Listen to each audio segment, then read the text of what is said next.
Hello and welcome to the Nicole Mason Show on dcradio.gov 96.3 HD4, where we are showcasing powerhouse women, trailblazing women, high-achieving women, movers and shakers in their own respective industries and vocations. And today is no different. I am so excited about today's guest because she is near and dear to my heart. But let me read her short bio because she has an extensive bio, but let me read her short bio. Vanessa Phillips, Esquire, is the Chief Administrative Officer for Newcastle County, the highest ranking non-elected official in county government. She is the first person of color to serve in this position.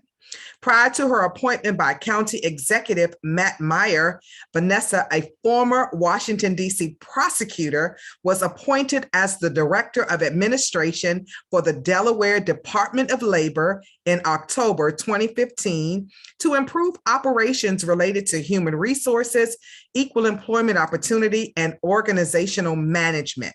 She is a graduate of the University of Maryland School of Law and obtained her Bachelor of Science in Leadership and Consumer Economics from the University of Delaware and an MBA in Organizational Leadership from Wilmington University. Ms. Phillips is also active in the community, serving on the board of directors for both Habitat for Humanity of Newcastle County and Girl Scouts of Chesapeake Bay. And she is a member of the Middletown, Delaware alumni chapter of Delta Sigma Theta Sorority Incorporated, a public service organization committed to community service. And she is my baby sister, yes, and she is one of those people that has followed in my footsteps to become a lawyer. So she is Dr. Vanessa Phillips, Doctor of Law. We are claiming all of our titles, Esquire, Doctor, and I'm so excited to welcome you to the Nicole Mason Show. Thank you so much, Dr. Mason. This is a wonderful opportunity. It's my pleasure to be here. Excellent. So let's jump right in. I want to, first of all, congratulate you for this new position that you've been doing for a while, but certainly groundbreaking and doing what you've done through the pandemic, helping your constituents and the people that work for you and the people that you all serve. And so talk a little bit about what that's been like for you, being the number 2 in the Newcastle County government and how that has, really transpired throughout this pandemic. It's been a great experience for me in terms of being able to be a resource for our community here in Delaware. We are the largest county, the first county in the state of Delaware. And so we have about 600,000 residents, and I'm able to manage the day-to-day operations of all of county government, which includes our county police, our paramedics, our 911 communications, parks, libraries, our sewer system. And so I'm involved in everything that the county provides to our residents. Yeah, that's really powerful. And so I have to ask you to take it away from what you do. Share how just your presence in that position and some of what you've had to overcome being the first, because there's something about being the first and breaking new ground, treading pathways and all of that. Talk a little bit about what that has been like for you. So it has been challenging along the way. And I can tell you that, I'm in prayer constantly while at work, before I get to work, when I leave work, because of the challenges that I've had being the first Black CAO of the county. We are a very small state. We're actually one of the smallest states here in Delaware. And so it's all about, who knows who, what connections you have. And so trying to break those barriers and break into those circles has been difficult. However, I've been working to build positive relationships with people that I do not know, and Mhm. always making sure that I'm showing my work ethic and what I'm capable of doing so that I can lead others who are interested in the same field of work to doing the same thing that I've done, but making it a little easier for those who come behind me. Yeah, and that's really powerful. I appreciate the fact that you were offered the opportunity to compete for this position because of your work ethic and because of the work that you had done previously in the county. And so I know too that, making those collaborative efforts and being very intentional about them really does help break those grounds and break those barriers that are presented when you are the first. And so I know that you were a former prosecutor in Washington, D.C. Share how some of those skills you learned as a prosecutor has helped you in your current position as CAO. So while I was working for the Office of the Attorney General for the District of Columbia, I served in the Public Safety Division in the criminal section. I started out as a line attorney and being in court every day, dealing with defense attorneys, working on plea deals, in some cases, talking to defendants and explaining the law to them, explaining the plea deal along with their defense attorney has helped me in terms of being able to relate to anyone from any walk of life and understanding their situation. I learned a lot as a prosecutor, whether the defendant was a young person or older person or someone who was familiar with the system, given the number of contacts that they've had with the criminal justice system. But being able to take those experiences from being in court, from, being with people throughout the day in and day out, has really helped me in terms of building those relationships that I need in order to get into the rooms that I need to negotiate deals here in Delaware. So it's been very helpful. Yeah, and that's powerful.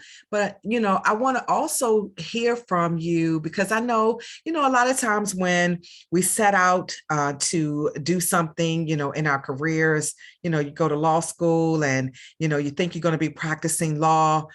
Just some of the, mental hoops that you had to jump through personally to go from being a prosecutor, practicing law, to being a public servant, serving in the county government, and not necessarily practicing law, but using the skill sets.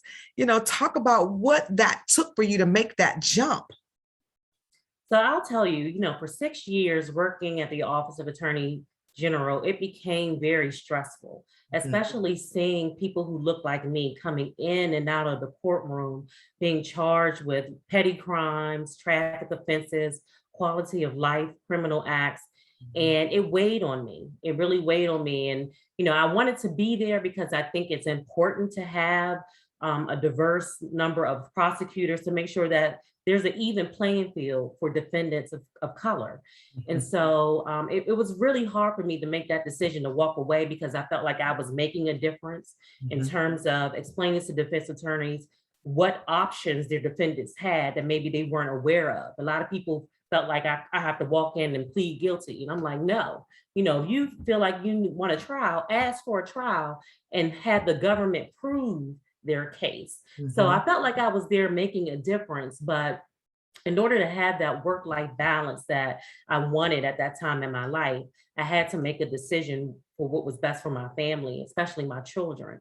Mhm. So, taking those skills that I learned in Washington, D.C., and looking at what policy changes needed to be made in order to help improve our criminal justice system, it was just wonderful for me to be able to take that and then bring it here in order to make effective change throughout these communities that are looking for some improvements, especially when it comes to their relations with the police and their relations with, the government in terms of the policies and laws that needs to be changed. Yeah, that's really powerful. And I think it's important for our listeners to understand that you can take those skills and move from, one position to the other confidently and really make a difference. And, making a difference in policies, the way that you're doing, and, having this position in the highest level of the county government is just really, really powerful. So share some of the strategies that you've used, to not just take this position, but bring some of your ideas and initiatives and your vision to this position, which a person of color has never held before. So one of the things that I always fall back on is one of my favorite quotes: seek first to understand, then to be understood. So I always come into the room, I come into meetings ready to listen, to try to find common ground with those that I'll be collaborating with to make policy changes. So once I can regurgitate the information that they're giving, to let them know I understand where you're coming from, but I have a different perspective. And being able to talk about my experience in Washington, D.C., and my experience here in Delaware before I became the CAO, I'm able to build the case that, change is possible. And it's not as hard as people may think.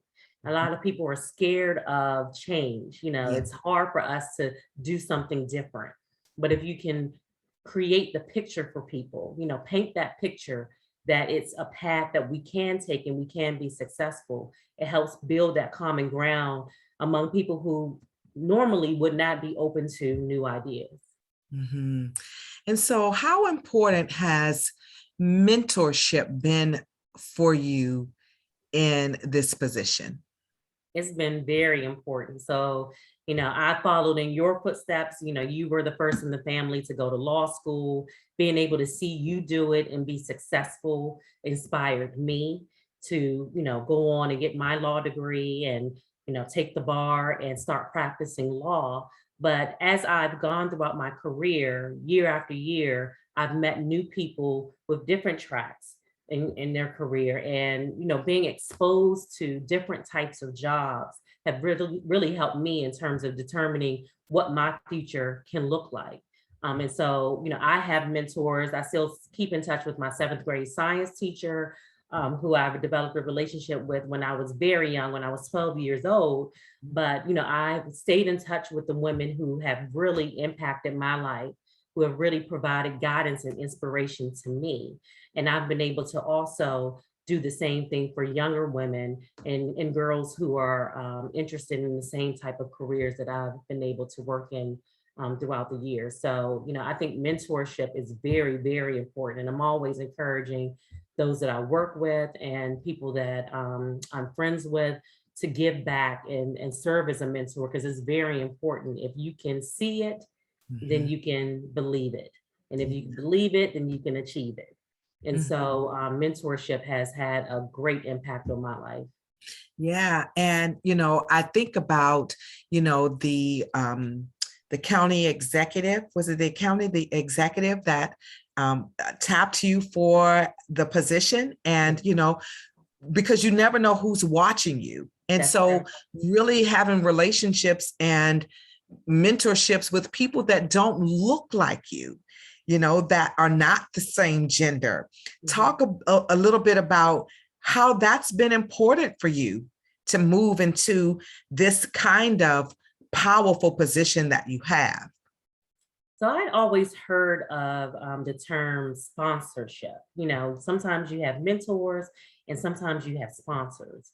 And so County Executive Matthew Meyer ran for office in 2016 and was successful, and really unseated a very popular elected official who had been in Newcastle County for a number of years. I always call him the Marion Barry of Delaware, because he had been in county government for 2 decades and the people loved him.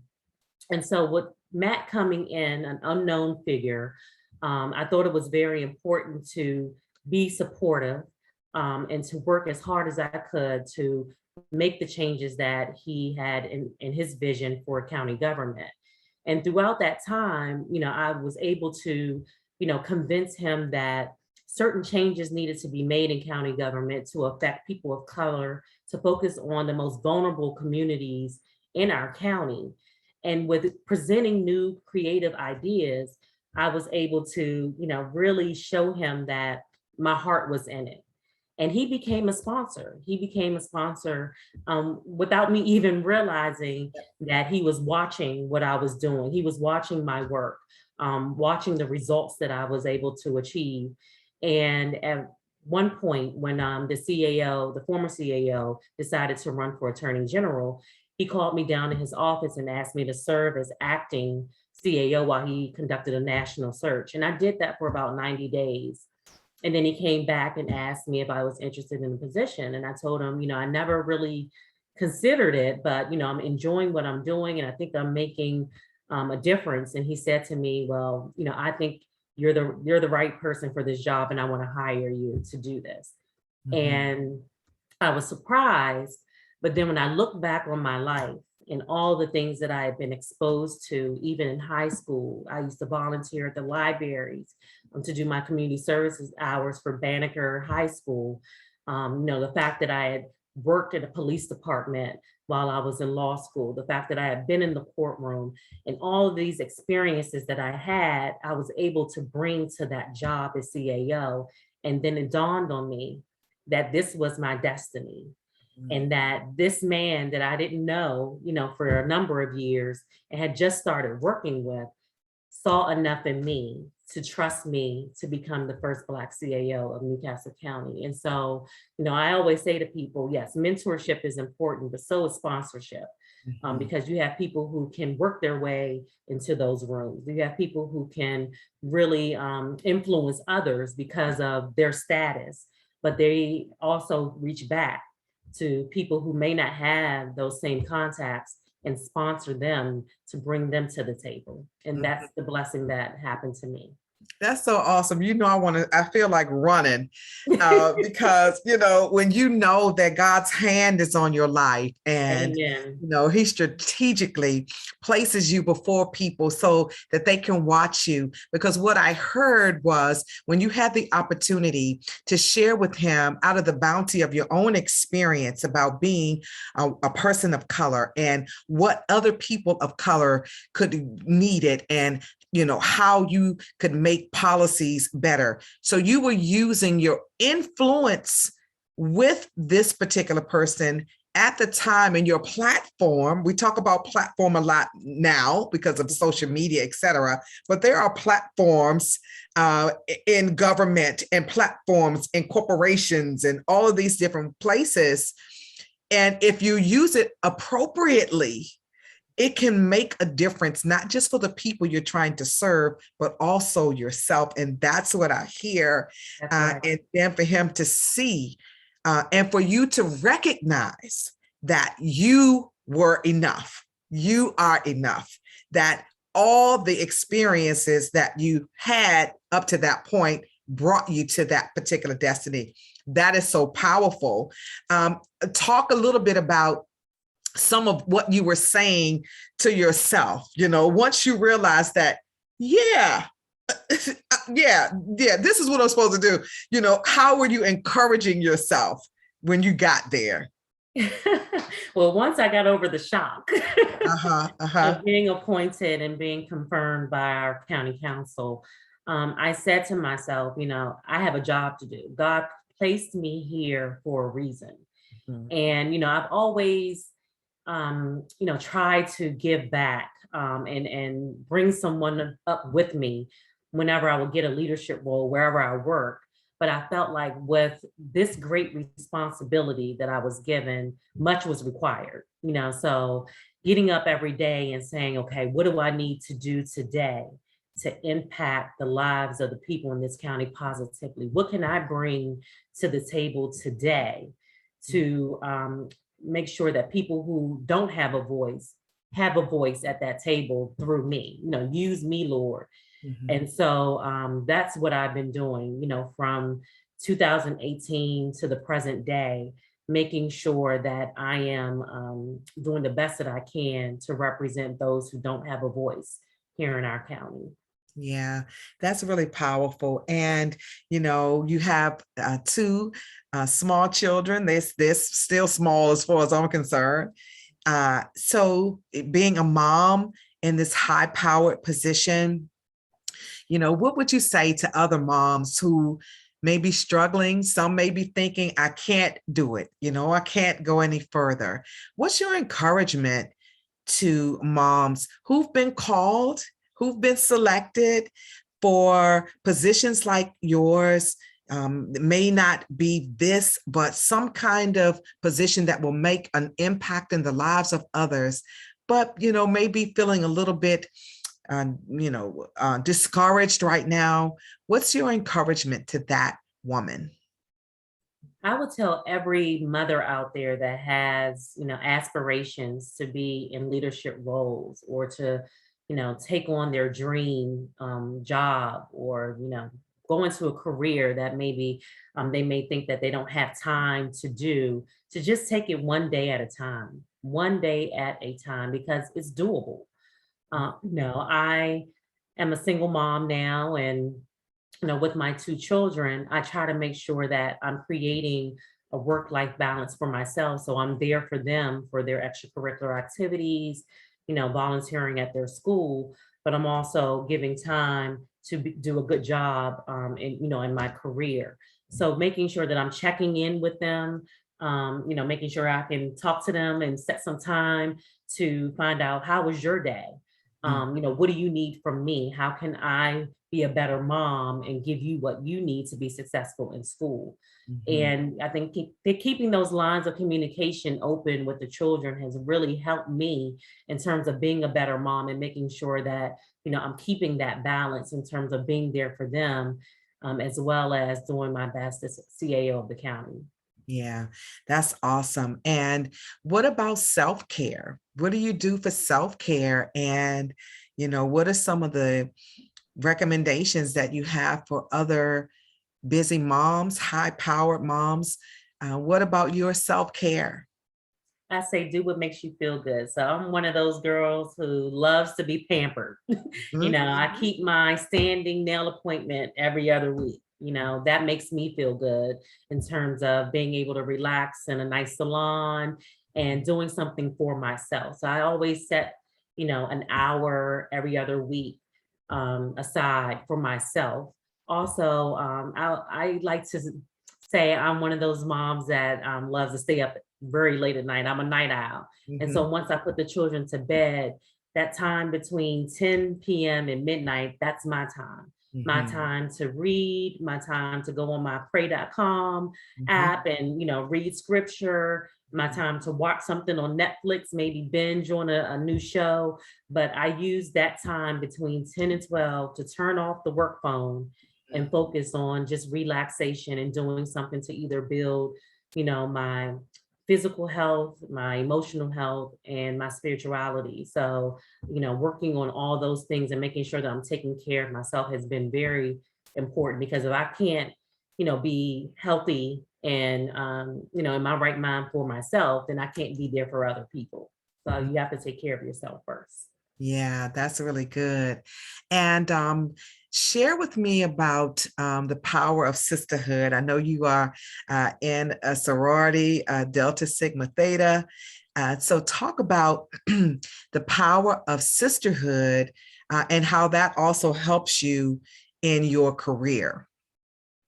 So I have been just blessed to be a member of organizations where there have been, women supporting each other, whether it's in Jack and Jill or Delta Sigma Theta, even in Habitat for Humanity. The woman who sponsored me to come on to the board of directors is, a retiree from Verizon, and she took me under her wing and mentored me to say, this is what you do as a board member. We need more trustees of color, and I'm going to be there for you so that you can give back at a level where you can really make an impact on these nonprofit organizations. And so I can think of, women throughout my life who have reached down to help me or been there right there for me during hard times, during difficult moments, to say, you can do this, and give me encouragement.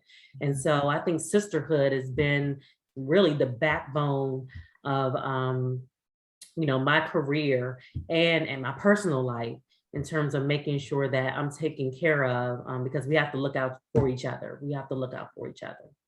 Yeah, that's really, really good. And so tell me some of your future aspirations. And I like to talk about that so we can put it out in the atmosphere, begin to gird it up with some prayer. So share with the audience some of the aspirations that you're thinking about, that are moving around into your heart.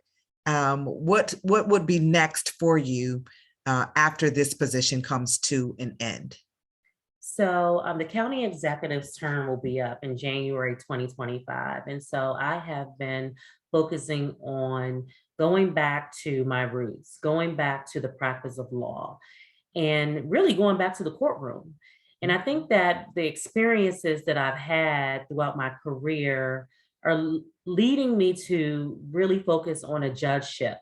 I think that I can bring a lot to the bench in terms of my experiences from the legislative branch and from the judicial branch, and now the experience in the executive branch, being able to draw from that and serve as a member of the bar and being placed on the bench. So that's my focus at this time, and I believe it can happen. My county executive is interested in running for governor, and I've made sure to express to him my interest that I would like that appointment as a judge if he's successful. Excellent. I'm so excited about that. And I just appreciate God for being able to watch you from a baby and all that you have accomplished, and the brilliant woman that you have become and continue to become, as Michelle, our forever First Lady Michelle Obama has written in her book, Becoming, and just all that you have put your hand to the plow to do, and just how blessed you've been in doing all of those things. Our time is coming to a close, but I would really like for you to share with the audience, perhaps some women may be in Delaware or somewhere around the country, around the world listening, and just want to reach out to you to just kind of connect with you. How can they do that? I can be reached by email at vanessa.phillips@newcastlede.gov. Again, it's vanessa.phillips@newcastlede.gov. So by email is the best way to reach out to me, and I will be, very happy to respond and provide any assistance that I can to anyone who's interested in politics or in the law. That's awesome. Well, I'm telling you, this has been awesome. I'm so excited about this particular episode of the Nicole Mason Show, because as I stated at the top of this interview, this is my baby sister. And I'm so, so grateful to God for her life and just the example that she is to other young women who are taking the reins of these positions and making a difference and making impact for those that they have been called to serve. And so I would encourage you, if you are interested in, balancing such a position with your family, to reach out to Dr. Vanessa Phillips. Like I said, we are doctors of law, Juris Doctorate degrees. And so we take full reign with all of these titles. And so I am just thankful and so appreciative for what you have accomplished in your life. So yes, kudos to you. Yes. Thank you. So you can follow me across social media at Nicole S. Mason, ESQ, and my website, NicoleSMason.com. We are grateful to be able to showcase powerful women such as Dr. Vanessa Phillips, and we look forward to you joining us for the next episode of the Nicole Mason Show.